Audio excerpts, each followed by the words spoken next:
Assalamualaikum warahmatullahi wabarakatuh. Bertemu lagi dengan saya, Cynthia Devi Maisaro, calon guru penggerak Angkatan 7 dari SDN Tambak Romo 2, Kecamatan Padas, Kabupaten Ngawi, Jawa Timur. Pada tugas koneksi antar materi modul 3.1 ini, kita akan membahas tentang koneksi antar materi nilai-nilai kebajikan sebagai seorang pemimpin. Saya, calon guru penggerak dari kelas 269B dengan fasilitator Bapak Edi Suryanto dan pengajar praktik Bapak Sutarno.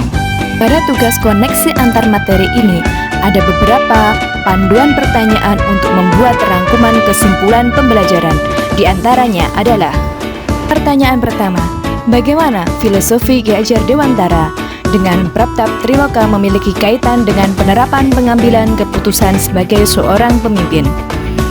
Patrap Triloka yang terdiri atas 3 semboyan yaitu Ing Ngarso Suntulodo, Ing Matyo Mangonkarso Tutwuri Handayani. Garis besar dari 3 semboyan tersebut mengandung arti bahwa sebagai seorang guru harus mampu mengajar, mendidik, menuntun anak didik sesuai dengan kodrat alam dan kodrat zamannya. Seyogyanya, guru harus mampu melayani siswa dengan sebaik mungkin. Jika dikaitkan dengan penerapan pengambilan keputusan sebagai seorang pemimpin adalah bahwa guru sebagai seorang pemimpin pembelajar dalam pengambilan keputusan mendasarkan pada 3 unsur yaitu berpihak pada murid, berdasarkan nilai-nilai kebajikan universal, dan bertanggung jawab terhadap segala konsekuensi dari keputusan yang diambil. Nilai keberpihakan pada murid adalah nilai landasan utama dalam proses pengambilan keputusan. Pertanyaan kedua, bagaimana nilai-nilai yang tertanam dalam diri kita berpengaruh kepada prinsip-prinsip yang kita ambil dalam pengambilan keputusan? Pastinya, seorang guru mempunyai nilai-nilai kebajikan universal yang sudah tertanam.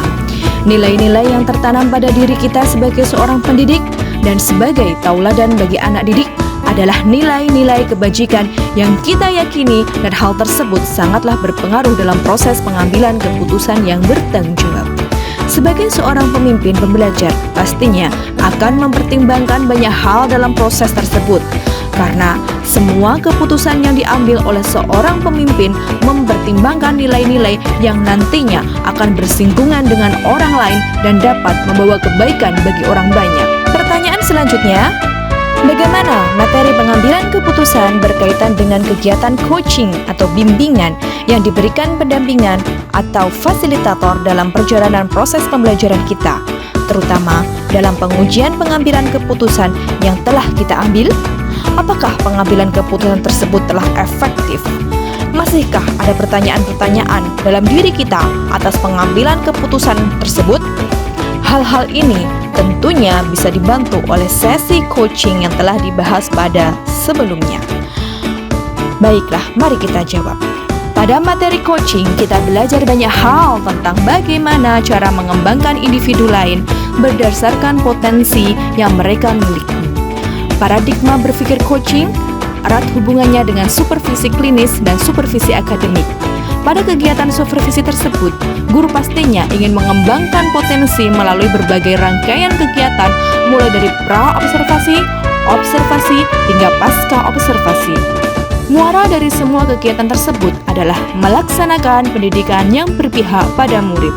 Sebagai seorang pemimpin pembelajar yang bertanggung jawab mempunyai peran besar dalam menyelenggarakan pendidikan yang berpihak pada siswa, tidak hanya memberikan ilmu saja, melainkan penanaman nilai-nilai kebajikan universal sangatlah penting bagi seorang siswa.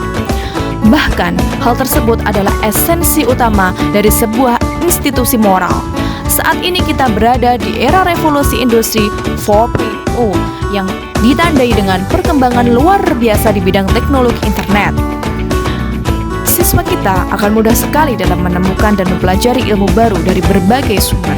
Tapi, PR besar seorang pemimpin pembelajar adalah menanamkan nilai-nilai kebajikan universal, bisa berupa antara lain keadilan, keselamatan, tanggung jawab, kejujuran, rasa syukur, lurus hati, berprinsip, integritas, kasih sayang, rajin, berkomitmen, percaya diri, kesabaran, keamanan, dan lain-lain.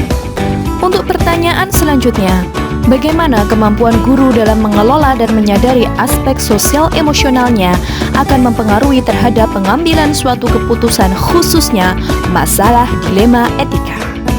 Seorang guru seharusnya mempunyai kemantapan dan kematangan 5 kompetensi sosial emosional atau KSE, yaitu kesadaran diri, manajemen diri, kesadaran sosial, keterampilan berelasi, dan pengambilan keputusan yang bertanggung jawab. Selain untuk dirinya sendiri, guru adalah garda terdepan dalam melaksanakan pendidikan sosial dan emosional pada siswa. Jadi, sudah seharusnya 5 KSE tersebut dimiliki oleh seorang guru. Pada saat pengambilan keputusan, khususnya pada masalah dilema etika, kelima aspek sosial emosional ini sangat berpengaruh pada setiap keputusan yang diambil. Kemampuan seorang pemimpin dalam hal kesadaran sosial, yaitu memperdulikan orang lain. Keterampilan berelasi, yaitu dalam proses pengambilan keputusan haruslah mempertimbangkan usul dari berbagai pihak. Manajemen diri yang mampu mengelola semua emosi yang ada dalam diri, tidak mementingkan ego hingga dapat membuat keputusan yang bertanggung jawab. Pertanyaan selanjutnya, bagaimana pembahasan studi kasus yang fokus pada masalah moral atau etika kembali kepada nilai-nilai yang dianut oleh seorang pendidik? Pada kasus yang erat hubungannya dengan moral dan etika, memang terkadang bersinggungan dengan sebuah regulasi. Sisi kemanusiaan dari diri seorang pemimpin, rasa kesetiaan, rasa kasihan, rasa keadilan, memperjuangkan hal-hal yang sama-sama mempunyai kepentingan merupakan dasar utama dalam kasus yang erat hubungannya dengan moral dan etika. Dalam hal seperti ini, kompetensi sosial emosional berperan penting bagaimana seorang pemimpin dapat menempatkan dirinya dengan baik, yang mana keputusan tersebut diharapkan mampu membawa kebaikan bagi banyak orang. Pertanyaan berikutnya, bagaimana pengambilan keputusan yang tepat tentunya berdampak pada terciptanya lingkungan yang positif, kondusif, aman, dan nyaman. Pengambilan keputusan yang tepat adalah keputusan yang dapat membawa kebaikan bagi orang banyak dan tanpa menyalahi regulasi. Agar dampak keputusan yang diambil dapat menciptakan lingkungan yang positif, kondusif, dan nyaman, maka seorang pemimpin harus menyadari kasus yang sedang dihadapi merupakan bujukan moral ataukah dilema etika. Pada konsep pengambilan dan pengujian keputusan kasus bujukan moral ataupun dilema etika, terdapat 9 langkah yang dapat dilakukan, diantaranya mengenali nilai-nilai yang saling bertentangan, hingga yang ke-9 adalah melihat lagi keputusan dan merefleksikannya. Pertanyaan berikutnya, apakah tantangan-tantangan di lingkungan Anda untuk dapat menjalankan pengambilan keputusan terhadap kasus-kasus dilema etika ini? Adakah kaitannya dengan perubahan paradigma di lingkungan Anda? Tantangan-tantangan pada proses pengambilan keputusan pada kasus dilema etika adalah ketika kita harus mempertimbangkan kedua sisi yang sama-sama memiliki kepentingan, di antaranya individu lawan kelompok, rasa keadilan lawan rasa kasihan, kebenaran lawan kesetiaan, dan juga jangka pendek melawan jangka panjang. Pertanyaan selanjutnya, apakah pengaruh pengambilan keputusan yang kita ambil ini dengan pengajaran yang memerdekakan murid-murid kita? Bagaimana kita memutuskan pembelajaran yang tepat untuk potensi murid kita yang berbeda-beda? Pengaruh pengambilan keputusan dengan pengajaran yang memerdekakan murid, hal tersebut tentulah erat hubungannya, karena hal yang diutamakan bagi seorang pemimpin pelajaran adalah siswa. Semua keputusan yang diambil, dasar utamanya adalah untuk kebaikan siswa. Cara memutuskan pembelajaran yang tepat untuk potensi yang berbeda-beda adalah dengan menyelenggarakan pembelajaran yang berdiferensiasi. Pembelajaran berdiferensiasi adalah wujud dari cara seorang guru memerdekakan siswa sesuai dengan kodrat yang sudah siswa miliki. Pertanyaan selanjutnya, bagaimana seorang pemimpin pembelajar dalam mengambil keputusan dapat mempengaruhi kehidupan atau masa depan murid-muridnya? Caranya adalah mempertimbangkan jangka panjang terhadap keputusan yang diambil. Keputusan seorang pemimpin pembelajar sangat berpengaruh besar bagi seorang siswa. Keputusan yang diambil hendaknya dapat membuat siswa memperoleh kemerdekaan dalam belajar dan mendapatkan manfaat dari proses belajarnya tersebut. Tentunya, hal tersebut tidak lepas dari berbagai pertimbangan yang berlandaskan pada nilai-nilai kebajikan universal. Pertanyaan selanjutnya, apakah kesimpulan akhir yang dapat Anda tarik dari pembelajaran modul materi ini dan keterkaitannya dengan modul-modul sebelumnya? Kaitannya dengan modul 1.1. Filosofis Ki Hajar Dewantara dengan Prapta Triloka memberikan petuah bahwa guru harus mampu menghamba pada siswa.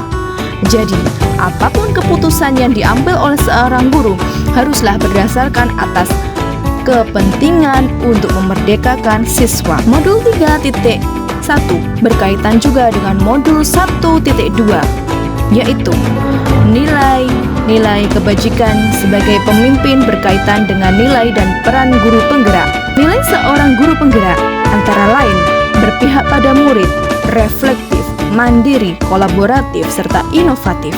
Dapat kita lihat pada lingkaran di atas bahwa pada lingkaran ini guru penggerak dijelaskan bahwa dalam proses pengambilan keputusan seorang guru haruslah dilandaskan pada keberpihakan pada murid. Dalam prosesnya, pengambilan keputusan, guru harus mampu membangun daya sanding dengan rekan yang lain, mempunyai kesadaran diri yang penuh, dan haruslah bersifat reflektif terhadap keputusan yang sudah diambil. Jika seorang guru sudah mempunyai kelima nilai tersebut dalam pengambilan keputusan yang bertanggung jawab, maka inilah peran yang diharapkan. Perannya adalah sebagai pemimpin pembelajar, sebagai coach bagi guru lain, mendorong kolaborasi, mewujudkan kepemimpinan murid, dan juga menggerakkan komunitas praktisi. Modul 3.1 juga erat hubungannya dengan modul 1.3 tentang visi guru penggerak.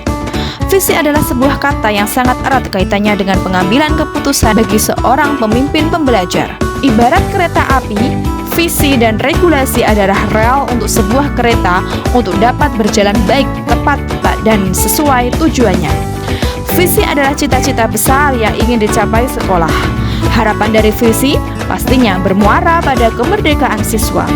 Seorang pemimpin akan bertindak dan membuat keputusan berlandaskan dengan cita-cita yang sudah tertanam lama, yang pastinya hal tersebut diyakini dapat membawa kebaikan bagi siswa.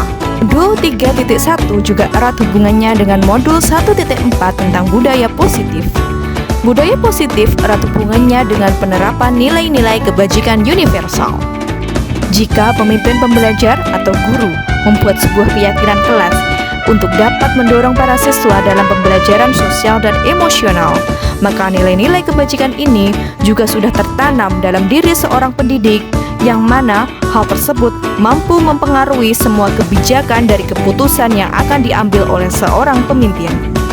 Modul 3.1 juga erat hubungannya dengan modul 2.1, yaitu pembelajaran untuk memenuhi kebutuhan murid.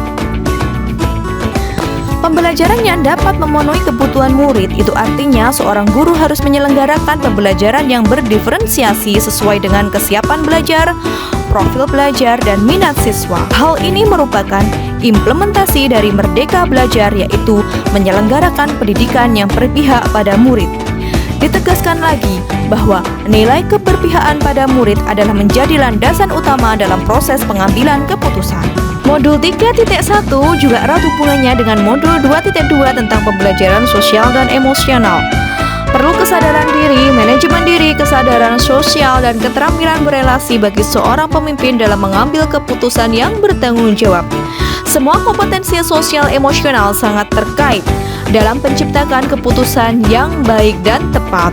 Modul 3.1 juga erat hubungannya dengan modul 2.3 tentang coaching untuk supervisi akademik.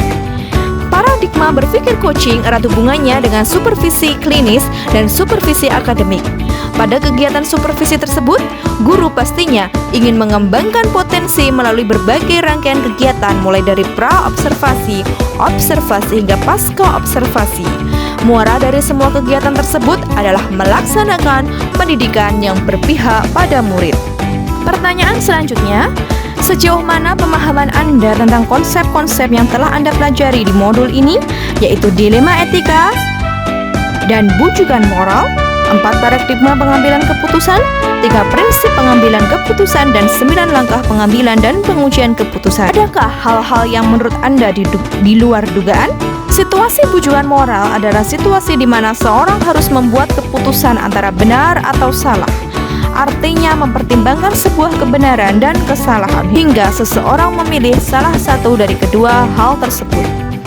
Secara garis besar dikatakan sebagai dilema etika apabila mempertimbangkan dua sisi yang sama benar. Secara umum ada pola model atau 4 paradigma yang terjadi pada situasi dilema etika yang bisa dikategorikan sebagai berikut. Individu melawan kelompok, keadilan melawan kasihan, kebenaran melawan kesetiaan, jangka panjang melawan jangka pendek. Selanjutnya, 3 prinsip pengambilan keputusan dilema etika didasarkan pada prinsip moral berbasis hasil akhir, berpikir berbasis peraturan, dan juga berpikir berbasis rasa peduli. Prinsip moral berbasis hasil akhir adalah melakukan demi kebaikan orang banyak. Fokus untuk dapat mencapai kebaikan terbesar untuk jumlah orang terbanyak.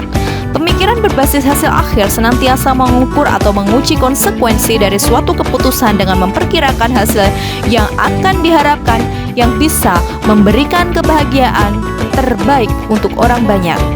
Prinsip moral berpatokan pada kepentingan institusi, bukan pada kepentingan individu. Yang kedua, berpikir berbasis peraturan. Menjunjung tinggi prinsip-prinsip atau nilai-nilai dalam diri, bukan berpusat pada konsekuensi dan hasil akhir, akan tetapi berpusat terhadap kewajiban dan tugas yang harus dilakukan. Yang ketiga, berpikir berbasis rasa peduli. Melakukan apa yang Anda harapkan orang lain akan lakukan kepada diri Anda. Prinsip ini memainkan kunci pada pendidikan etika. Berpikir berbasis rasa peduli selain memberikan batasan-batasan pada tindakan, namun juga mendukung untuk memperdulikan orang lain. Prinsip ini banyak melibatkan empati seseorang terhadap pihak lain. Selanjutnya, keputusan yang diambil seseorang pemimpin haruslah melalui proses pengujian. Konsep pengambilan dan pengujian keputusan terdapat 9 langkah yang dapat dilakukan diantaranya. 1. Mengenali nilai-nilai yang saling bertentangan. 2. Menentukan siapa yang terlibat dalam situasi ini. 3. Kumpulkan fakta-fakta yang relevan dengan situasi ini. 4. Pengujian benar atau salah. 5. Pengujian paradigma benar lawan benar. 6. Melakukan prinsip resolusi. 7. Investigasi opsi trilema. 8. Buat keputusan, dan yang terakhir yaitu lihat lagi keputusan dan refleksikan. Pertanyaan selanjutnya, sebelum mempelajari modul ini, pernahkah Anda menerapkan pengambilan keputusan sebagai seorang pemimpin dalam situasi moral dilema? Bila mana pernah? Apa bedanya dengan apa yang Anda pelajari di modul ini? Pernah. Dalam proses pengambilan keputusan, pastilah melalui berbagai pertimbangan, mulai dari sisi regulasi hingga mempertimbangkan kebaikan bagi orang banyak. Perbedaannya, sebelum mempelajari modul ini, saya adalah orang yang cenderung idealis terhadap regulasi. Akan tetapi, setelah mempelajari modul ini, ternyata banyak sekali hal yang perlu dipertimbangkan saat membuat keputusan yang bertanggung jawab. Pertanyaan selanjutnya, bagaimana dampak mempelajari konsep ini buat Anda? Perubahan apa yang terjadi pada cara Anda dalam mengambil keputusan sebelum dan sesudah mengikuti pembelajaran modul ini? Sangat berdampak besar, apalagi untuk seorang seperti saya yang begitu mengutamakan dan saklek pada regulasi. Mungkin kedewasaan umur dan dari segi pengalaman sangat berperan untuk mengubah mindset ini. Akan tetapi, setelah mempelajari modul ini, khususnya tentang dilema etika, telah membuka pikiran saya bahwa banyak sekali sisi-sisi yang memang perlu diperjuangkan dan dipertimbangkan. Pertanyaan terakhir, seberapa penting mempelajari topik modul ini bagi Anda sebagai seorang individu dan Anda sebagai seorang pemimpin? Sangat penting. Dan seorang pemimpin harus tahu tentang materi pada modul ini. Seringkali seorang pemimpin tidak menyadari kasus yang dihadapi adalah sebuah bujukan moral atau dilema etika. Pentingnya menganalisis sebuah permasalahan berdasarkan 4 paradigma yang telah dijelaskan di atas. di mana seorang pemimpin dapat melihat dari sudut pandang yang berbeda. Selanjutnya, keputusan yang diambil oleh seorang pemimpin terkadang tidak melalui berbagai pengujian, yaitu yang seharusnya terdapat 9 langkah yang dapat dilakukan. Di antaranya, mulai dari mengenali nilai-nilai yang saling bertentangan, hingga yang terakhir yaitu merefleksikannya. Demikian tadi tugas koneksi antar materi modul 3.1. Sampai berjumpa di tugas-tugas yang akan datang. Wassalamualaikum warahmatullahi wabarakatuh. Salam guru penggerak, tergerak, bergerak, menggerakkan.